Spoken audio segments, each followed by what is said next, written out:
మీ personal interviews మరియు వ్యాపార ప్రకటనల కొరకు ఈ నెంబర్ని సంప్రదించండి. నమస్తే, వెల్కమ్ టు మనం టీవీ. నా పేరు వలి. ప్రస్తుతం నాతో పాటు ఉన్నారు శేఖర్ భాష, అలాగే రాజ్ తరుణ్ కేసును తీసుకున్నటువంటి అడ్వకేట్ సీనియర్ న్యాయవాది మధు శర్మ గారు ఉన్నారు. ముందుగా శేఖర్ భాష మీ నుంచే స్టార్ట్ చేస్తాను. శేఖర్ భాష గారు, రోజుకో కొత్త ట్విస్ట్ వస్తుంది ఈ కేసులో. రోజుకో రచ్చరచ్చ జరుగుతున్న పరిస్థితి కనిపిస్తుంది. ఒక మీడియా ఛానల్ డిబేట్లో మీ మీద చెప్పు విసిరేసింది లావణ్య. ఏంటి అంత పరిస్థితి ఎందుకు వచ్చింది? అది కూడా చెప్పకుండా విసిరేసింది. చెప్పు విసిరేసింది, చెప్పకుండా విసిరేసింది. విసిరేసింది, ఆవిడ ఎక్కడో పడింది. అది ఏదో పబ్లిసిటీ కోసం స్టంట్ చేసింది. తగులుంటే మాత్రం వేరే రకంగా ఉండేది. ఎక్కడో పడిపోయింది. మీరు కూడా లేచి చేయి నెట్టేశారు కదా. అది అది వేరే రకంగా, అంటే బూతులు మాట్లాడినప్పుడు నాకు కోపం వచ్చి నేను ఇంకా లేచాను. మాట అనడం కాదు, ఎవడైనా ఒక మాట అనొచ్చు, నిలబెట్టుకోవాలి. నిజంగానే మాట మీద నిలబడేమైతే రమ్ముంటే కొట్టు అని చెప్పాను నేను. అది పక్కన పెడితే అవన్నీ కూడా డిస్కషన్ని తప్పుదో పట్టించడానికి వాళ్ళు ఆడిన రకరకాల నాటకాలు. ఆయన లాయర్ దిలీప్ శంకర్ కావచ్చు, లేకపోతే ఆవిడ కావచ్చు, వీళ్ళిద్దరు కూడా ఊరికే అంటే రెచ్చగొట్టి డిస్కషన్ ఎటు పోకుండా అరుచుకుంటూ ఉండాలి. జనాలకి పాయింట్ తెలియకుండా ఈ బఫుని ఎంటర్టైన్మెంట్ ఉంటుంది కదా, నడుచుకుంటే రోడ్లో ఇద్దరు కొట్టుకుంటున్నారు అనుకోండి, మనం ఏం చేయము, వాళ్ళు ఇద్దరు న్యాయం చెప్పేటట్టు చూస్తుంటారు చూసారా. సో జనాల్ని అలా ట్రీట్ చేస్తుంటారేమో. బట్ అలా అటువంటి పెంట డిస్కషన్ నాకు అవసరం లేదు. పాయింట్ చెప్దాం అనుకుంటుంటే వాళ్ళు ఆయన మాట్లాడతాడు, అదే చెప్పిన పాయింట్ చెప్తుంటాడు. అవి అసలు ఈ పాయింటే చెప్ప నేను వచ్చిన పాయింట్ ఏంటంటే, అసలు వాళ్ళు పిలిచినప్పుడు నేను సరికొత్త ఇన్ఫర్మేషన్, సరికొత్త ఎవిడెన్స్ నాకు వచ్చింది. ఆవిడ ఇప్పటిదాకా చేసింది నథింగ్. రాజ్ తరుణ్ మీద కేసు ఇవన్నీ కాదు. అసలు విషయం మనం మాట్లాడాల్సింది ఏంటంటే, చిన్న పిల్లలకి, అమ్మాయిలకి 20 ఏళ్ళు 21 ఏళ్ళు ఉన్న పిల్లలకి డ్రగ్స్ అలవాటు చేసి వాళ్ళని నానా రకాలుగా వాడుకొని బ్లాక్మెయిల్ చేసి చాలా చండాలు చేస్తే ఆఖరికి వాళ్ళు ఆవిడ నుంచి తప్పించుకొని పోయి ఒక 2 ఏళ్ళు నరకం అనిపించిన తర్వాత పోయి ఎక్కడో రీహాబిలిటేషన్ సెంటర్కి వెళ్ళి అక్కడ ట్రీట్మెంట్ తీసుకొని బయటకు వచ్చి తర్వాత ఏదో ఇప్పుడిప్పుడే జనజీవన శ్రమంతో కలుస్తున్నారు. బట్ వాళ్ళు ఎప్పుడైతే ఈ న్యూస్ అంతా చూస్తున్నారో కోపం వచ్చింది వాళ్ళకి. చెప్దాం అనుకున్నారు, కానీ వాళ్ళ ఫ్యామిలీ వాళ్ళు ఎప్పుడూ ఒప్పుకోవాలి. బయటకు వద్దు, ఎందుకు మన పరువు పోతుంది, డ్రగ్స్ ఇవన్నీ కూడా తెలుస్తుంది అని చెప్పి అనుకుంటే వాళ్ళు చూస్తున్నారు. ఈ అమ్మాయి పచ్చిగా బొంకుతుంది, వాళ్ళకి రగిలిపోతుంది ఇంకో పక్క. అయినా కూడా వాళ్ళు, కానీ ఈ అమ్మాయికి డౌట్ వాళ్ళ మీద, ఇంకా చాలా మంది మీద డౌట్. ఎవరెవరికైతే ఈ అమ్మాయి అలవాటు చేసిందో వాళ్ళందరికీ మెసేజ్ పెడుతుంది. ఎవరన్నా బయటకు వచ్చి మీడియా ముందు మాట్లాడినా, మెసేజ్ చేసినా, మీ అంతా నా చేతిలో ఉంది. ఎందుకంటే వాళ్ళని డ్రగ్స్ ఇచ్చి అలవాటు చేసినప్పుడు రకరకాల వీడియోలు అవన్నీ తీసి అవన్నీ గుప్పిట్లో పెట్టుకుంటుంది అనమాట. అవన్నీ తీసుకొచ్చి ఇప్పుడు మిమ్మల్ని రచ్చ చేస్తారు. అది కూడా ఎలా తెలుసా, చాలా స్టైలిష్గా ఆ అమ్మాయి పేరుతో ఒక ఫేక్ అకౌంట్ క్రియేట్ చేస్తుంది. ఆ ఫేక్ అకౌంట్ క్రియేట్ చేసి ఆ అమ్మాయి పెట్టినట్టే ఫోటోలు పెడుతుంది అనమాట. దాని కింద అసహ్యమైన కామెంట్లు పెడతా ఉంటుంది అనమాట. సో కాసేపు పెట్టి తర్వాత డిలీట్ చేస్తుంది అనమాట. ఇది నీ బతుకు ఇలా అవుతుంది అని చెప్పి. సో వీళ్ళు అలాంటివి జరిగినప్పుడు నిన్న ఆ షార్ట్స్ అన్ని చేసుకొని చూస్తున్నారు. చూసి ఇంకా నోవే, ఇంత భరించాం, ఇంక ఇది ఇట్లా జీవితకాలం మనల్ని బెదిరిస్తూనే ఉంటుంది, వీ షుడ్ కమ్అట్ అని చెప్పి స్ట్రాంగ్ డిసిషన్ తీసుకున్నారు. కొంత ధైర్యం వచ్చింది. నేను ఒకటి మాట్లాడుతున్నాడు శేఖర్ భాష అని చెప్పి ఎక్కడికి పోకుండా నా దగ్గర. ఈ డ్రగ్స్ విషయం కూడా మీరు ఎట్లా సేకరించారు? అంటే తవ్వే కొద్దీ నిజాలు తెలుస్తున్నాయి అంటారా? అంతే కదా. అంటే ఇప్పుడు ఒకళ్ళు కాదు, నా గొప్పతనం కూడా ఏం లేదు చెప్తున్నా వాళ్ళు.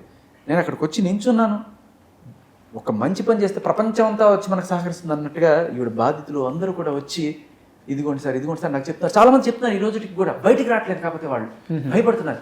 ఒక్కళ్ళు ధైర్యంగా, ఎందుకంటే అది కూడా తట్టుకోలేని స్టేజ్లో వాళ్ళు ఇంకా ఎన్నాళ్ళు ఈ స్లేవరీ బతుకు, మనకి బ్లాక్ మెయిల్ బతుకు, జీవితకాలం నరకం అనిపించడం ఒక్కటేసారి వచ్చేద్దాం ఏదైతే అయిందని చెప్పి వచ్చేసారు వాళ్ళు. సో వాళ్ళని నేను ఈ లిస్టు పెద్దదిగానే ఉందని చెప్పేసి మీరు అన్నారు. సో ఒక్కొక్కరు వాళ్ళని కూడా తీసుకొద్దాం అనే ఆలోచనతో ఉన్నారు మీరు? నేను ఈ అమ్మాయి ధైర్యం చేస్తుంది కాబట్టి కొంతమంది వస్తారేమో, మనకి మెల్లమెల్లగా ఫోన్లు వస్తున్నాయి, ఇంకా చాలా మంది వస్తా ఉంటున్నారు. సో వాళ్ళందరూ కూడా వస్తారు. బట్ అది నేను యాక్చువల్గా చూపిద్దాం అనుకున్నాను. కానీ అక్కడ ఏం జరిగింది, బఫూన్ కామెడీ జరిగింది. నేను నా గురించి ఎవరితో వచ్చి మాట్లాడుతుంది, అది ఏం మాట్లాడుతుంది, తాడు బొంగరం ఉండదు, ఏదేదో మాట్లాడుతూ ఉంటుంది. అదే అమ్మాయి అంతకుముందు రోజు 2 రోజుల క్రితం వచ్చింది. అదే అమ్మాయి నేను ఆల్రెడీ చూపించాను మొత్తం వాళ్ళు అనుకున్నాను. మళ్ళీ అదే అమ్మాయి వచ్చి మాట్లాడుతుంది. బేసికల్ ఏంటంటే సొల్లు మాట్లాడుతూ టైం లాగ్ చేయడం, చూపించాల్సిన పాయింట్ కాకుండా, మాట్లాడాల్సిన పాయింట్ కాకుండా ఏదేదో డిస్కషన్స్ అన్నమాట. ఓకే మధు గారు, రాజ్ కేసుకు సంబంధించి ఇదంతా జరుగుతున్నప్పుడు రాజ్ తరఫున అడ్వకేట్ ఎవరున్నారని చెప్పి ఒక పెద్ద చర్చ జరిగింది. అటువైపు నుంచి దిలీప్ ఉన్నారు, ఆయన బలంగా మాట్లాడుతున్నాడు, సో కొన్ని ప్రూఫ్స్ అవి చూపిస్తున్నాడు. మరి రాజ్ తరఫున మాట్లాడడానికి ఒక శేఖర్ భాషనే కనిపిస్తున్నారు, కానీ అడ్వకేట్ ఎవరు అని చెప్పి ఈ చర్చ జరుగుతున్న సమయంలో వాళ్ళ పేరెంట్స్ని లావణ్య ఇబ్బంది పెట్టిన కేసుని మీరు హ్యాండిల్ చేస్తున్నారు. ప్రస్తుతం కేసు కూడా నమోదు చేశారు మాదాపూర్ పిఎస్లో. ఏంటి రాజ్ తరుణ్ మిమ్మల్ని అప్రోచ్ అయ్యారా? రాజ్ తరుణ్ రాజ్ తరుణ్ నాతో మాట్లాడడం కూడా జరిగింది. అయితే నిన్న మేము రాజ్ తరుణ్ని కలిసినప్పుడు ఈవెంట్లో కూడా మాట్లాడాము, ఈవెంట్లో కూడా చూసాము. అంతకుముందు శేఖర్ ద్వారా మేము ఈ అమ్మాయి మీద ఉన్న పాత అఫెన్సెస్ ఏమున్నాయి, అసలు ఏం క్రిమినల్ హిస్టరీ కూడా ఇంపార్టెంట్. ఆ అమ్మాయి కేసెస్ పెట్టేశాను, నేను కంప్లైంట్ని, నేను జెన్యూని, నాకు రాజు కావాలని అంత చెప్పడం కాదు. ఆమె క్రిమినల్ హిస్టరీని ఎంత హైడ్ చేస్తారు. ఇవాళ ఆమె క్రిమినల్ హిస్టరీ మొత్తం తీయాల్సి వచ్చింది. సో ఇది తీయడం కోసమే మేము ఆ వారం 10 రోజులు చాలా సైలెంట్గా వర్క్ చేయాల్సి వచ్చింది. అసలు పూర్తి డీటెయిల్స్ తెలియడం కోసమే మాకు 10 రోజులు సమయం పట్టింది. ఇవాళ ఇంకా ఒకళ్ళు తవ్వుతున్న కొద్ది, అంటే తీగలాగితే డొంకంతా కదిలింది అన్నట్టు ఒక్కొక్కళ్ళు వాళ్ళ మమ్మల్ని అప్రోచ్ అవుతుంటే మా కళ్ళు బయలు గమ్ముతున్నాయి. నిజంగా షాక్ మీద షాక్ మాకే తగులుతుంది. అంటే వాళ్ళని కూడా ఎంత టార్చర్ చేసి, ఎంత కంట్రోల్ చేసి, మీరు ఎక్కడ మాట్లాడదు, ఎక్కడ చెప్పొద్దు, నా గురించి అంత మంచిగా పోట్రీ అవ్వాలి, నేను ఒక మంచి దానిలో సభ్య సమాజానికి కనపడాలని చెప్పి చూపించుకొని ఇవాళ రాజ్ తరుణ్ని బెదిరింపులో దిగితే ఏమని చెప్పాలి? నిన్న మీడియా అంతా మీటింగ్ అయింది, ప్రసాద్ ల్యాబ్స్లో అయింది. సమావేశం అదంతా జరుగుతున్నంతసేపు, అలా ప్రమోషన్ జరుగుతున్నంతసేపు, అలా ప్రమోషన్ అయిపోతున్న టయానికి వచ్చేసి లాస్ట్ మినిట్లో వచ్చేసి అంతా అక్కడ నుంచి అందరూ డిస్పోజ్ అయిపోయాక వెళ్ళిపోయడానికి మీడియా ముందు వచ్చి నానా యాగిచా చేసి గొడవ చేశారు. తర్వాత అక్కడ నుంచి ఆవిడకి నిజంగా ఆ కష్టం ఉంటే she can face it in the court అండి. కోర్టులో మీరు కేసులు ఫైల్ చేశారు కదా, మీరు పోలీస్ స్టేషన్లో కోర్టులకు వస్తాయి కదా, మీ ఎవిడెన్సెస్ ఇవ్వండి, అప్పుడు తెలుసుకుంటాం కదా. మరి ఇప్పుడు అలాంటిది మీరు నిన్న సాయంత్రం రాజ్ తరుణ్ గారు వాళ్ళ అమ్మ నాన్న ఉంటున్న ఇంటికి వెళ్ళి తలుపులు కొట్టి, బాది, బెల్లులు కొట్టి వాళ్ళని ఎంత హింసించారు నిన్న. అంటే వాళ్ళకి వాళ్ళ మదర్ హై బీపీ పేషెంట్, పెద్ద ఆవిడ హై బీపీ పేషెంట్. అలాంటి ఆవిడని కూడా కన్సిడర్ చేయకుండా, కనీసం ఆలోచించకుండా అక్కడ అంత యాగీచా చేస్తే వాళ్ళ ఆరోగ్య పరిస్థితి ఏమవ్వాలి? లావణ్య నుంచి రాజ్ తరుణ్ తల్లిదండ్రులకి ప్రాణహాని ఉంది. సో మేము ఆ ప్రాణహాని ఉందనే ప్రొడక్షన్ కావాలి అని చెప్పి మాదాపూర్ పిఎస్ లో మేము ఫైల్ చేయడం జరిగింది కంప్లైంట్. సార్, ఒక చిన్న ప్రొడక్షన్ అడిగాను. రాజ్ తరుణ్ కూడా ప్రాణహాని ఉంది అని నాకు అనిపిస్తుంది. ఎందుకంటే రాజ్ తరుణ్కే కాదు, నీకు కూడా ఉంది, శేఖర్ భాషా గారికి కూడా ప్రాణహాని ఉంది. ఇందులో ఆ బెదిరింపులు అలా ఉన్నాయి చేసేవాళ్ళు. ఇవాళ వాళ్ళు వాడే అబ్యూజివ్ లాంగ్వేజ్ శేఖర్ భాష మీద, వాళ్ళ మనుషులు మాట్లాడే భాష ఇవాళ మీరు ఇందాక లైవ్ లోనే చూసారు, ఇందాక టీవీ డిబేట్ లోనే ఎలాంటి లాంగ్వేజ్ వాడుతున్నారు. నా క్లయింట్ నేను ప్రొటెక్ట్ చేసుకుంటాను, నేను శేఖర్ భాషని, రాజ్ తరుణ్ని నేను కంప్లీట్ గా ప్రొటెక్ట్ చేసుకుంటాను. అందులో there is no doubt at all. ఎందుకంటే వాళ్ళు జెన్యూన్ కాజ్ కోసం ఫైట్ చేస్తున్నారు, తప్పు వైపు లేరు, వాళ్ళు నిజాన్ని నిర్భయంగా బయటికి తీసుకొస్తున్నారు. సో అలాంటి తరుణంలో ఫైట్ చేస్తాను, తప్పేంటి? ఇది మీరు వినాల్సిన అది వినండి. అది మొత్తం ఇంటర్వ్యూ చూపించాను కానీ నిన్న ఒక మీడియా ముందు వచ్చి మాట్లాడుతూ తను అన్నమాట, ఆ వీడియో కూడా అసలు చాలా ముఖ్యం. అంటే ఇందులో కీలకం, ప్రతి ఒక్క మాట, ప్రతి ఒక్క పదం కీలకం. వీలుండకుండా అవుతుంది, తప్పు అతను చేసింది 10 సంవత్సరాలు బ్రతకడానికే వీలుండకుండా కాదండి, ప్రపంచంలో ఇంకా అతను బతకడానికే వీలుండకుండా అవుతుంది, తప్పు అతను చేసింది 10 సంవత్సరాలు.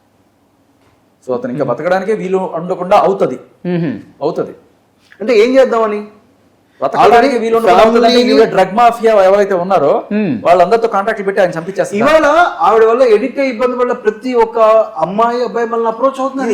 ఇంత వచ్చింది రాజ్ తరుణ్ చంపించేస్తాను అని బెదిరించడం ఆయన లావణ్య ఎప్పుడైనా వేసాడా? ఒక్కడైనా? ఇది చాలా చాలా కీలకమైనది. ఇండైరెక్ట్ బెదిరింపు. అతను బతకడానికి కూడా కష్టం అవుతుంది.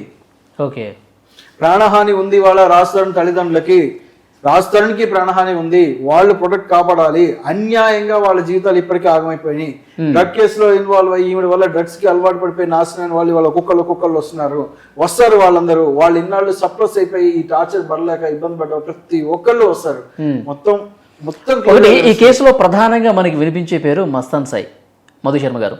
ఈ మస్తాన్ సాయిని వెలుగులోకి తీసుకొచ్చే ప్రయత్నం మీ తరపున ఏమైనా ఉంటుందా? ఎందుకంటే కేసులో కొంత కీ రోల్ కనిపిస్తుంది మస్తాన్ సాయి. ముందు చూద్దరు ఏం జరుగుతుంది అనేది ముందు స్లోగా చూస్తూ ఉండరు. ఆ రోజు మీకు ఖచ్చితంగా ప్రతి ఇన్ఫర్మేషన్ అప్పుడు ఇస్తాము, అప్పుడే చూడండి, ఇబ్బంది ఏం లేదు. ఎందుకంటే మస్తాన్ సాయి వస్తే ఎలాంటి సంచలన విషయాలు బయటకు వస్తాయి అనేది కూడా ఆ రోజు చాలా ఇన్నాళ్ళు నిర్భయంగా నిజాన్ని ఎంత ముందుకు తీసుకెళ్లారో ఆ రోజు కూడా అలానే తీసుకెళ్ళారు. శేఖర్ భాష గారు, మీతో కూడా లావణ్య అన్నారు మస్తాన్ సాయి కేసు అది మేము చూసుకుంటామండి, అది దీని నుంచి వేరు చేయండి. అది ఎలా వేరు చేస్తారు? నేను తేల్చుకునే కేసు అది. ఈ మాట రాష్ట్రం కేసు చెప్తాను. ఎందుకు ముడిపెడుతున్నారు? ఈ మాట చెప్తాను, మీరు శేఖర్ అడిగిన దానికి శేఖర్ గారు కూడా చెప్తారు. నేను దీనికి ఒక మాట చెప్తాను. ఏమనంటే ఎలా వేరు చేయాలి చెప్పండి. ఆవిడే స్పష్టంగా కంప్లైంట్ లో ఎక్కడ ఇన్నిసార్లు నేను ఇదే మాట చెప్తా. కంప్లైంట్ లో స్పష్టంగా రాసింది ఏమని రాసింది? మస్తాన్ సాయి నన్ను ఫాలో చేస్తే నెల రోజులు తిరిగి ఫాలో చేస్తే నేను మస్తాన్ సాయి లోన్ యాక్సెప్ట్ చేశాను. ఆవిడే కదా కంప్లైంట్ రాసింది. చెప్పు. చాలా మీరు లైవ్ లో కూడా వినిపించినట్టున్నారు. మీరు కొట్టుకొని ఫైనల్ గా రోడ్డును పడిన తర్వాత రోడ్డును పడి అది కూడా నా పాయింట్ చెప్పనా, మేమేం చూసుకుంటామేంటి? వాడు మస్తాన్ సాయి అనే వాడు బయటకు వచ్చి మాట్లాడకపోవడానికి కారణం ఏంటి? రేప్ కేసు అటెంప్ట్ మర్డర్ పెట్టి వాడి జుట్టుని చేతిలో పెట్టుకొని నువ్వు ఎలా చెప్తే అలా ఆడుతున్నాడు. అది జగమెరిగిన సత్యం. ఎప్పటికైనా చిన్న పిల్లవాడికైనా అర్థమైపోతుంది ఆ లాజిక్. వాళ్ళు ఏదో లాయర్ దిలీప్ శంకర్రావు వచ్చేసి ఆయన తీసుకొచ్చేసి ఇగో మస్తాన్ సాయి ఇలా చెప్పాడు అలా చెప్పాడు అంటే అవును వాడికి వేరే ఆప్షన్ ఏముంది? నువ్వు పెట్టిన కేసులు తీయాలంటే అండ్ నువ్వు చాలా క్లియర్గా అసలు అది ఏ కేసే కాదండి, నేను మెడికల్ టెస్ట్కి కూడా అవ్వాలి కదా అంటే మెడికల్ టెస్ట్ నువ్వు వెళ్ళలేదు, నువ్వు వెళ్ళకపోతే పోలీసులు తప్పు. అన్ని ఆవిడ చేసిన అవతల వాళ్ళ మీద వేయడానికి ట్రై చేస్తుంటారు చాలా తెలివిగా. మీడియా వాళ్ళు పట్టుకుని అడగట్లా. నేను అదే అడిగా, మెడికల్ టెస్ట్కి నువ్వు వెళ్ళకపోతే పోలీసులు తప్పు, మస్తాన్ సాయి తప్పు. నువ్వు పెట్టావు కేసు, నువ్వు వెళ్ళలేదు, కానీ కేసు అయితే తీయలేదు కదా. 1.5 సంవత్సరం పాటు అతనికి జరిగింది రేపు. నిజం చెప్పాలంటే ఊరికి రేపు కేసు పెట్టి వదిలేసింది ఈవిడ. 1.5 సంవత్సరం పాటు సమాజంలో మీడియా ముందు తన జీవితం అంతా నాశనం అయిపోయింది. భాష గారు ఆయన ఇంత ఇబ్బంది పడ్డాడు కదా ఈ కేసులో. ఆయన స్ట్రగుల్ ఫేస్ చేసింది ఆయన కదా, మరి ఆయన బయటకు వచ్చి నిజాలు చెప్పాల్సిన అవసరం ఉంది కదా. ధైర్యం చాలట్లేదండి వీళ్ళందరికీ, ధైర్యం సరిపోవట్లేదు. ఎందుకంటే అమ్మో వస్తే ఇది ఇంకేం బయట పెడుతుందో, ఎటువంటి ఇవి తీసుకొస్తుందో, మళ్ళీ ఆ పరువు పోతుంది ఇలా అనుకుని ఆఖరికి అమ్మాయి వచ్చిందండి. ఇవాళ ఒక అమ్మాయి ధైర్యంగా ముందుకు వచ్చి చెప్పింది ఇది నాకు జరిగిన అన్యాయం అని. మస్తాన్ సాయి నువ్వు నిజంగా చూస్తుంటే మగాడైతే వచ్చి చెప్తున్నారు కదా, ఇంకా ఇంకా ఏదో చేస్తుంది అని చెప్తే. ఇంతకుముందు మనం ముందు డిబేట్లో కూడా మాట్లాడుకున్నాం, మస్తాన్ సాయి లావణ్య ఎదురు కలిసి దిలీప్ ఆఫీస్కి వెళ్ళారని. అక్కడ ఏం జరుగుంటుంది? ఏముంది, ఆవిడని ప్రొటెక్ట్ చేసుకోవడానికి ఆయన ఒక కార్డు పట్టుకొచ్చాడు. ఆ కార్డు మీద మిస్టర్ అండ్ మిసెస్ ఏదో రాశాడు. అవునండి మీరు ఎలా చెప్పమంటే అలాగే చెప్తానండి. అదేదో చిత్రం బళారే విచిత్రం సినిమా అనుకుంటా, దాంట్లో డ్రామా ఆర్టిస్ట్ వస్తారు. అయ్యగారు మా అమ్మాయి రైలు కింద పడినది, బాగా చెప్పానా అన్నట్టుంది. సో మధు శర్మ గారు, అసలు ప్రధాన డిమాండ్ ఏమై ఉండొచ్చు? ఇప్పుడు ఇంతకుముందు భాష గారు చూపించారు ఆడియో కూడా, బతకనిచ్చే పరిస్థితి లేదని. అంటే మెయిన్ డిమాండ్ దేనికోసం ఇంత పోరాటం చేస్తుంది లావణ్య? క్లారిటీ వాళ్ళకుంటే బాగానే ఉంది. ఆవిడ ఒక్కళ్ళే అనుకుంటున్నారు మీరు, ఇంకా చాలా అంత ఈజీ కాదు కదా ఇంత నెట్వర్క్ చేయడము. ఎక్కడ పోతున్నారు, ఏం చేస్తున్నారు, వాళ్ళ మూమెంట్స్ తెలుసుకోవడం. వాళ్ళు మనం ఎవరికైనా కాల్ చేస్తే వాళ్ళకి కాల్ అయిపోతుంది. ఇంత చేస్తారంటే there is a huge drug mafia network. బీభత్సమైన ఇవాళ కొత్త పేర్లు బయటకు వస్తున్నాయి. కొత్తగా అదుపులోకి తీసుకొని విచారిస్తే అన్నీ బయటకు వస్తాయి. అంతే, అదుపులోకి వెళ్తుంది. వరి ఏం అవ్వాల్సిన త్వరలోనే అదుపులోకి వెళ్తుంది. ఈవిడ వల్ల నష్టపోయిన ప్రతి ఒక్క విక్టిమ్ ముందుకు వస్తారు. ఇవాళ విక్టిమ్ కార్డు ప్లే చేస్తున్నారు, ఉమెన్ కార్డు ప్లే చేస్తున్నారు. చూపిస్తుంది కదా ఒక సెట్ ఆఫ్ మీడియా. ఆ రోజు మాట్లాడండి, మీ తప్పును మీకు ఎత్తి చూపుతున్నాము, ఆ రోజు మాట్లాడండి ఖచ్చితంగా. ఓకే మధు శర్మ గారు, చాలా మంది బాధితులు మిమ్మల్ని కలుస్తున్నారు, లావణ్య చేసిన అరాచకాలు మీతో షేర్ చేసుకుంటున్నారు. ఏం చెప్పారు? వాళ్ళు అమ్మాయికి సమాధానం చెప్పాలని ఎదురు చూస్తున్నారు. వాళ్ళు ఖచ్చితంగా వాళ్ళు పడ్డ బాధలకి వాళ్ళు అమ్మాయికి సమాధానం చెప్పాలని ఎదురు చూస్తున్నారు. వాళ్ళు సమాధానం చెప్పి తీరుతారు. ఖచ్చితంగా సమాధానం వాళ్ళు చెప్పాల్సిన విధంగా వాళ్ళ సమాధానాలు వాళ్ళు చెప్తారు. ఇక్కడ ఒక విషయం చెప్తున్నాను, మేము ఏం చేసినా లీగల్గానే ప్రతిదీ ప్రొసీడ్ అవుతాం. ఓకే, మేము చాలా పేషెన్స్తో ఉన్నాం, చాలా లీగల్గా ప్రొసీడ్ అవుతాం. వాళ్ళు అరాచకాలు సృష్టించి అరిచేసి గొడవలు చేసి బీభత్సాలు సృష్టించేసి అదేదో తుఫాన్ అంతా బీభత్సం చేసేస్తే మాత్రం మేమేమి జంకేది లేదు, దడిచేది లేదు. ఇందులో రాస్తాడు వెనక్కిపోడు, మధు శర్మ వెనక్కిపోడు, శేఖర్ భాష వెనక్కెళ్ళు, ఎవ్వరు వెనక్కెళ్ళు. ఉన్న నిజాన్ని నిర్భయంగా బయటికి తీసుకొస్తున్నాం. ఈ కేసులో మాత్రం ఖచ్చితంగా కుండ బద్దలు కొట్టినట్టు జరిగినట్టు చెప్తాం. ఏం అబద్ధం ఏం లేదు కదా. అంటే ఇలా ఎంటర్టైన్ చేస్తే ఇవాళ చూపిస్తాను, ఇన్నాళ్ళు ఆవిడ ప్రొటెక్ట్ చేసుకొచ్చిన మీడియా కూడా చూపిస్తాను. ఆవిడ వల్ల ఎంతమంది జీవితాలు నాశనం అయినాయి, ఎన్ని కుటుంబాలు బాధపడ్డాయి, ప్రతిదీ చూపిస్తాం. డ్రగ్స్ కేసులో ఎంత ఇన్వాల్వ్ అయ్యారో కూడా చూపిస్తాం. త్వరలోనే ఎక్కువ డిలే కూడా లేదు, 1 or 2 daysలోనే ఎవ్రీథింగ్ విల్ కమ్ అవుట్. చాలా చాలా చాలా బీభత్సంగా ఉండబోతుంది, భయానకంగా ఉండబోతుంది. సో బరువు మరియు సముద్రం అంటే తెలుసా? బరువు మరియు సముద్రం, వెయిట్ అండ్ సీ. బరువు అంటే వెయిట్, సముద్రం అంటే సీ. ఆర్జే భాష గారు ఫైనల్ క్వశ్చన్ భాష గారు, చివరి ప్రశ్న ఇది, సూటిగా చెప్పాలి మీరు. ఆ విల్లా కోసమే నువ్వు ఇదంతా చేస్తున్నావు అని చెప్పి మనం టీవీ వేదికగా చాలా సందర్భాల్లో చెప్పారు. ఆ విల్లాని అది రాజుతారనేది నువ్వు వదిలేసి దొబ్బే అన్నారు. ఏంటి ఆమె పోరాటం అంతా విల్లా గురించేనా? ఏం చేసుకుంటారు ఫ్యూచర్ అంతా? ఆవిడ కోసం సపరేట్ విల్లా చెంచలగూడలో ఉంది కదా, మళ్ళీ ఈ విల్లా ఏం చేసుకుంటారు? అంతే. ఆవిడ డ్రగ్ కేసు ఉంది, ఫస్ట్ దాంట్లో నిర్దోషిగా బయటపడి తర్వాత వచ్చి అది ఏమిటో ఫస్ట్ అక్కడికి వెళ్ళమనండి. ఆ కేసు ఇప్పుడు నా రాజు నాకు కావాలన్న కేసు మొత్తం డ్రగ్ కేసుగా మారిపోయింది. డ్రగ్ గురించి ఎక్కువ చర్చ జరుగుతుంది. ఆ విల్లా రాజుతారందే, ఓకే, అందులో దేర్ ఇస్ నో డౌట్. తను ఆ విల్లాని వెకేట్ చేసి వెళ్లాల్సిందే, అందులో సమస్య లేదు. అది విల్లా రాజుతారానికి మాత్రమే చెందుతుంది. అందులో ఉన్న మాది అని చెప్పి వీళ్ళు క్లెయిమ్ చేయడానికి ఎట్టి రకమైన అవకాశం లేదు, సావకాశం లేదు. విల్లా క్లెయిమ్ చేయడానికి ఏ గ్రౌండ్ లేదు, వెకేట్ చేయాల్సిన పరిస్థితి అది కూడా త్వరలోనే తలెత్తుంది. సమస్య లేదు. సార్ చూద్దాం సార్ ఫర్దర్ ప్రొసీడింగ్స్ ఏ విధంగా ఉంటాయి. Thank you very much Madhu Sharma garu. Thank you భాష గారు. బరువు మరియు సముద్రం.